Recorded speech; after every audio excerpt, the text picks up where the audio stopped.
नमस्कार, टेस्टी फूडमध्ये तुमचे खूप स्वागत आहे. कधी कधी काय होतं की आपल्याला काहीतरी असं चटपटीत खावंसं वाटतं, हॉटेलमध्ये जसं भेटतं तसं खावंसं वाटतं. तर अशा वेळी काय करायचं, सोयाबीन 65 बनवायचं आणि ते खायचं. सोयाबीनमध्ये काय असतं की प्रोटीन असतात, त्यामध्ये फायबर असतात, हे पोटासाठी खूप चांगले असतात आणि हे सोयाबीन 65 खायला देखील खूप छान लागतात. आज आपण हे सोयाबीन 65 एकदम सोप्या आणि साध्या पद्धतीने घरीच बनवणार आहोत. चला तर लगेचच रेसिपीला सुरुवात करूया. सोयाबीन 65 बनवण्यासाठी मी इथे 2 वाटी इतके सोयाबीन घेतले आहे आणि ते एका मोठ्या भांड्यामध्ये टाकून घ्यायचे आहेत. आता यामध्ये भरपूर पाणी घालायचं आहे. यामध्ये भरपूर असं पाणी घालून घेतलंय. आता यामध्ये पाऊण चमचा इतकं मीठ घालून घेऊयात आणि मीठ सगळ्या सोयाबीनमध्ये छान मिक्स करून घेऊयात. इथं आपलं मीठ छान मिक्स झालंय. आता गॅसवरती एक उकळी काढून घेऊयात. सोयाबीन गॅसवरती ठेवून घेतले. आता मोठ्या गॅसवरती याची एक उकळी काढूयात.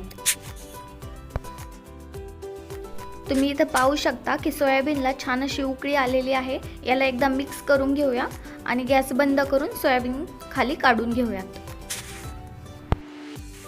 गॅसवरती एक उकळी काढल्यामुळे सोयाबीन हे छान असे भिजलेले आहेत.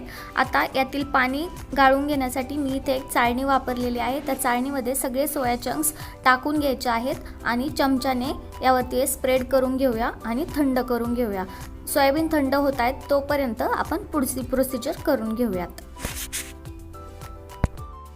आता सोयाबीन 65चं कोटिंग तयार करून घेऊया. त्यासाठी मी इथं 1 वाटी इतकं कॉर्नफ्लॉवर घेतलंय आणि ते एका मोठ्या पातेल्यामध्ये टाकून घेतलंय. आता यामध्ये अर्धी वाटी इतकं दही घालायचे आणि हे दोन्हीही छान मिक्स करून घ्यायचे. हे जर थोडंसं घट्ट वाटत असेल तर यामध्ये 2 चमचे पाणी घालू शकता. थोडंसं घट्ट झालंय बॅटर, त्यामुळे इथे मी 2 चमचे इतकं पाणी घातलंय. आता पुन्हा छान हे मिक्स करून घेऊया.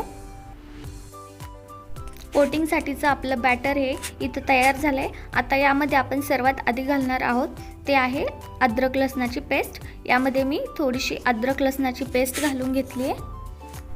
आता यामध्ये चवीपुरतं मीठ घालून घ्यायचं आहे. आता यामध्ये आपण 1 चमचा इतकं काश्मीरी लाल तिखट पावडर घालणार आहोत. काश्मीरी लाल तिखट पावडरने फक्त रंग येतो, तिखट होत नाही. आता यामध्ये थोडासा चायनीज टचसाठी आपण थोडासा डार्क सोया सॉस घातला यामध्ये आणि यामध्ये 1 चमचा इतकं शेजवान चटणी घालायची. जर शेजवान चटणी नसेल तर तुम्ही 1 चमचा इतकं टोमॅटो केचप देखील घालू शकता आणि हे सगळं छान मिक्स करून घेऊयात. इथं आपलं कोटिंगचं बॅटर हे तयार झालंय. आता सोयाबीन थंड झाले की नाही ते चेक करूयात. इथे आपले सोयाबीन थंड झालेत. आता यामधील पाणी काढून टाकूया. हाताने पिळूनच यातील पाणी काढून टाकायचे आणि पिळलेले सोयाबीन दुसऱ्या प्लेटमध्ये ठेवून द्यायचे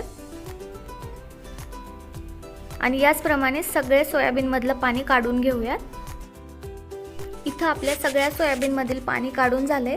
आता हे सोयाबीन आपण जे कॉर्नफ्लॉवरचं बॅटर करून ठेवले त्यामध्ये टाकून घेऊया. बॅटरमध्ये सोयाबीन घालताना पहिले अर्धे सोयाबीन बॅटरमध्ये घालून घ्यायचे आणि ते मिक्स करून घ्यायचे. इथे आपण अर्धे सोयाबीन घालून घेतलेत आणि ते मिक्स करून घेतलेत. आता पुन्हा अर्धे सोयाबीन यामध्ये टाकून घेऊयात आणि पुन्हा मिक्स करून घेऊयात. इथं आपले सोयाबीन छान कोटिंग झालेत. आता यावरती झाकण ठेवूया आणि 10 मिनिटासाठी हे मॅरिनेशनसाठी ठेवून देऊया. जर तुमच्याकडे वेळ नसेल तर हे असेच तळले तरी देखील चालेल. 10 मिनिटे झालेत, झाकण काढून घेऊया आणि हे सोया चंक्स आता तळून घेऊया. इथं सोयाबीन तळण्यासाठी मी सफिशियंट जेवढं तेल लागणार आहे तेवढं मी टाकून घेतले. तेल चांगलं गरम झालंय. आता यामध्ये हाताने एक सोया चंक टाकायचा आहे. जेवढे कढईमध्ये बसतील तेवढे सोया चंक्स यामध्ये टाकून घ्यायचेत.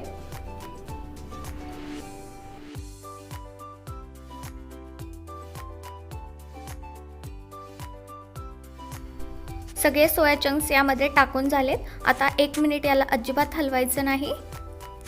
1 मिनिटानंतर हे लगेच हलवून घ्यायचे आणि असंच आलटी-पलटी करून मीडियम टू हाय फ्लेमवरती हे गोल्डन रंग येऊपर्यंत हे तळून घ्यायचे आहेत. इथे आपले सोयाबीन हे छान तळलेत. आता हे काढून घेऊया, थोडेसे नितळून घेऊया आणि टिश्यू पेपरवरती टाकून घेऊया. याचप्रमाणे सगळे सोयाबीन तळून घेऊयात. इथे आपले सगळे सोयाबीन हे तळून तयार झालेले आहेत आणि हे खूप क्रिस्पी असे बनलेले आहेत. आता हे खाण्यासाठी प्लेटमध्ये वाढून घेऊयात. अशा प्रकारे आपले सोयाबीन 65 हे बनवून खाण्यासाठी तयार आहेत. तुम्ही देखील हे नक्की ट्राय करून पहा. तुम्हाला देखील हे खूपच आवडतील. हे लहान मुलांपासून ते मोठ्या माणसांपर्यंत सर्वजण हे आवडीने खातील आणि यामध्ये खूप फायबर असतं आणि प्रोटीन देखील असतं. यामुळे हे पोटासाठी देखील खूप चांगले असतात. कधी काही असं चटपटीत खावंसं वाटलं तर असं तुम्ही सोयाबीन 65 बनवून खाऊ शकतात. हे तुम्ही सॉससोबत खाऊ शकता, मायोनीजसोबत खाऊ शकता. हे एकदम छान लागतं. आणि जर व्हिडिओ आवडला असेल तर लाईक करा आणि चॅनलवर नवीन असाल तर सबस्क्राईब करा. थँक्यू.